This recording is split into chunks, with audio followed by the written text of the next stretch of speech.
Vancouver, a city of stillness and movement, snow-dusted peaks and ocean spray. Here, glass towers rise beside old-growth forests, and the culinary scene hums with the rhythm of the coast.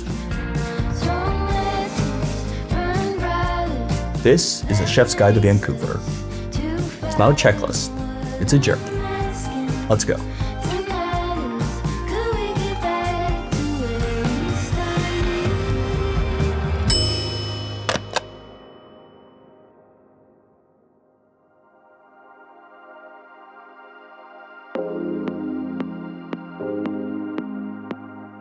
Vancouver is a city of contrast. Nature and industry, old and new, chaos and calm.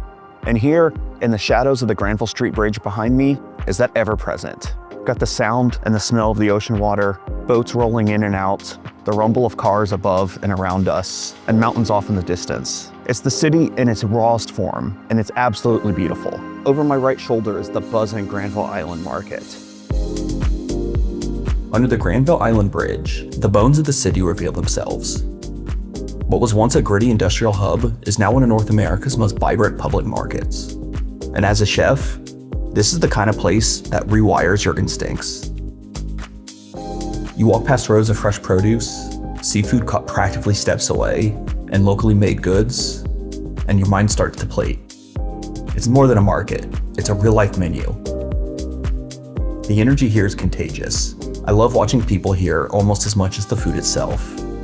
Locals shopping with intention, chefs quietly sourcing their daily specials, and visitors getting a taste of Vancouver's obsession with quality. This market isn't just feeding people, it's feeding a city's identity. Cafe Medina's brunch is serious business. Their Belgian waffles alone have achieved cult status in the city. Golden crisp exterior, pillowy inside, and served with these tiny copper pots of toppings that make you feel like you've discovered little treasures. And their coffee doesn't mess around either. After touching down in Vancouver, this was my first stop, and it set the tone perfectly. It's the kind of downtown spot that makes mornings feel like celebrations, even when you're jet-lagged and bleary-eyed. There's something theatrical about stepping into the Shameful Tiki room. It's moody, candlelit, and soaked in rum and nostalgia. What makes tiki culture work when it's done right is this perfect balance. It's simultaneously tacky and undeniably cool. The plastic garnishes and smoke machine performance would be eye-roll worthy, but they're not. They're awesome. When that fog rolls out and the lights dim for their signature drink presentation, you can't help but smile.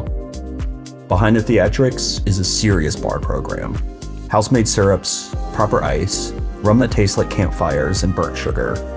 It's not just escapism, it's escapism to structure. You know what's amazing about Vancouver's drink scene? It takes itself seriously without taking itself too seriously. Farmer's Apprentice is rooted and refined. Every plate here feels like a dialogue between land and chef. Local vegetables, minimal intervention, and maximum thought.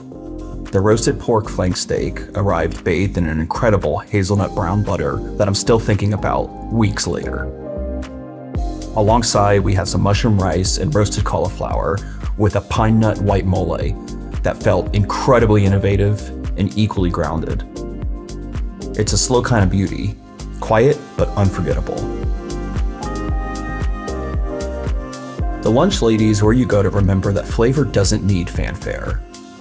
But it's not a bad thing. Inspired by the streets of Saigon, and made even more famous by Anthony Bourdain's travels. This place gives you grilled pork with soul, noodle broths that whisper stories, and a dining room filled with casual joy and laughter. Their bowls hit you with flavors of lemongrass, chili, and a depth that comes from hours of simmering. It's unpretentious, it's humble, and it hits like a memory you didn't know you had.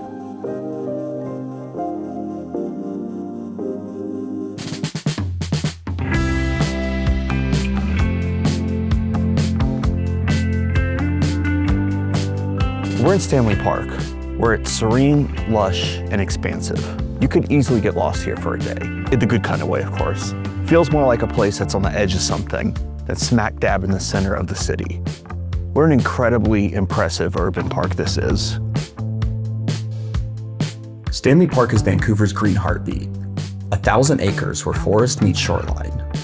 The seawall path circles the entire park, shifting from harbor views to open ocean vistas, from city skyline to untouched wilderness. What's remarkable is how complete it feels. Hidden beaches where freighters silently pass, ancient cedar groves that muffle urban noise, and clearings where totem poles tell stories of the land's first peoples. Even in a city celebrated for its food, sometimes the most essential ingredient is space. Stanley Park offers exactly that, the palate cleanser in Vancouver's tasting menu. And smack dab in the middle of that park is Stanley Park Brewing.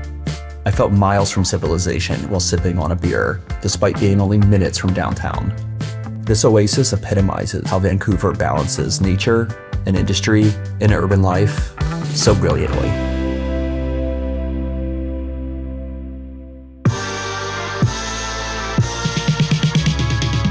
Vancouver is one of the most diverse, exciting food cities in the world.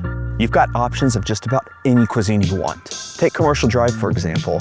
Within just a couple blocks, you've got Szechuan, Cantonese, Japanese, Italian, Korean, Cambodian, Ethiopian, Mexican.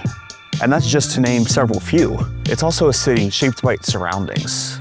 Mountain, ocean, wildlife, and of course, the wet, moody weather. Here, it's this vibrant mix of cultures, ingredients, and ideas that combine to shape every bite and sip into something that is uniquely Vancouver. I mean, talk about fresh ingredients, right? Just right in your backyard. Bar Susu offers candlelit warmth and subtle intrigue. The wine list leans natural, the food leans unexpected, but it all feels grounded. We stopped them for a drink and some Brussels sprouts, but even this casual snack spoke volumes. Things matter here. Bar Susu is a place you go when you want a little risk and a lot of pleasure. El Gato Gab Gab plays with fire, literally. Char, smoke, and deeply seasoned plates pour out of a tiny kitchen from an accomplished team of restaurateurs. I sipped on a refreshing melon mezcal cocktail that complemented their Mexican cuisine perfectly. Bright against smoke, sweet against heat, El Gato Gab Gab does Mexican cuisine right in Vancouver. Keefer Bar is where apothecary meets speakeasy. The cocktails here are herbal, bitter, and wildly complex. Their signature opium sour blends bourbon with ginger, star anise, and five spice, like they've been foraged from a forest and shaken with elegance. You don't just drink here. You sip like you're reading the city's mood.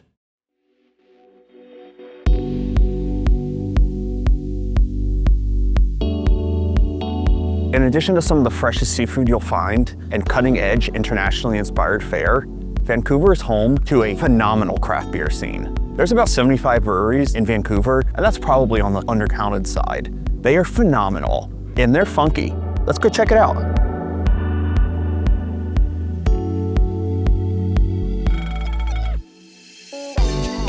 Storm Brewing is a mad lab of flavors, in an absolute dive in the best possible way. I mean, it was ejectively gross in many respects, but so awesome. Sour mango stouts, candy-colored experiments, and a melon pilsner that I continue to think about. Nothing here is off limits, and that's the point. Superflux is loud and polished. Think double IPAs, juicy pale ales, and wild labels that taste like they look. Vivid and a little rebellious. Electric Bicycle pushes boundaries with color, music, and mood. Sipping here feels like drinking in a daydream, and I like that. 33 Acres whispers. Clean lines, balanced pours, thoughtful hops. It's a brewery for people who like quiet confidence in a glass. Brassneck goes deep. Saisons, porters, lagers with soul. It's not flashy, but the craftsmanship is undeniable. They consistently pour some of the best beers in the city. Parallel 49 embraces the eccentric. Wild label art, playful naming, and flavor profiles that aren't afraid to take risks. There's a carnival-like energy to their approach, but behind the showmanship is serious craft brewing. Their taproom buzzes with the same controlled chaos that defines their beer philosophy. Main Street Brewing is all heart. Set inside a historic Vancouver building, they're turning out crisp lagers and inventive pale ales with a welcoming, come-as-you-are spirit. There's a quiet confidence in every pour. It's a really comforting place.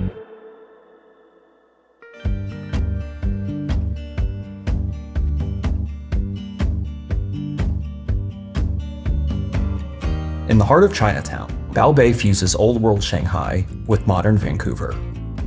The room is lush, the food is good, and the vibe essential. Their dim sum plates arrive with precision and care. Delicate dumplings, crisp spring rolls, and rich noodle dishes that balance tradition with playful innovation. The flavors are bold, yet refined, and each dish showcases technique without sacrificing soul. You can come here solo or with 6. It always feels like the right call.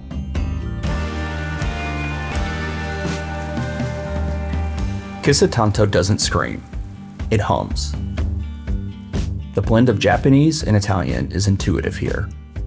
Think butter and soy, shisho and parmesan, acidity that grounds umami flavors. I mean, just take their taharin pasta with miso butter and mushrooms. It's both familiar and surprising, like remembering a place you've never been to. Go figure. You can tell a chef runs this place too, not because the plating is gorgeous, but because it's precise without ever feeling precious.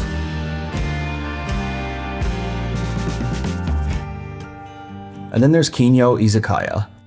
The line outside before they opened wasn't lying. This was probably my favorite meal of the trip. Their fried corn on the cob was stellar, a seemingly simple dish elevated to addictive heights. A beef tenderloin steak bowl cooked to perfect tenderness, and then their triple miso and kinoko udon bowl delivered deep, intensely rich umami flavors. The communal seating style brings energy, and with enough attention to detail and elegance, any time of day feels special here. It's casual but dialed in, a perfect midday respite from exploring this exciting city.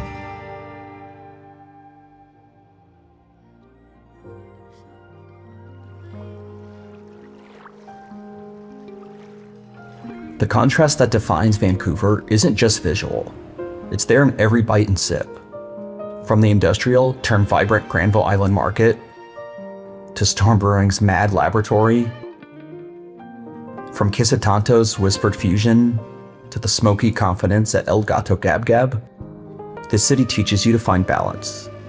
Like in Stanley Park, where you're surrounded by skyscrapers and old-growth forests. Like mezcal cutting through the sweetness in a perfect cocktail. Like the patience of natural wine alongside the precision of the hazelnut brown butter at Farmer's Apprentice. What makes Vancouver extraordinary is how seamlessly cultures converge on the plate. It's a city where culinary borders dissolve, where chefs speak multiple food languages fluently. The bridges I stood beneath, the seawall I walked, the markets I explored, they're all connected by a thread of intention. Vancouver is a city that takes food seriously without losing its sense of play. So that's my Vancouver. Again, not a checklist, not a guidebook, but a journey, one bite and sip at a time.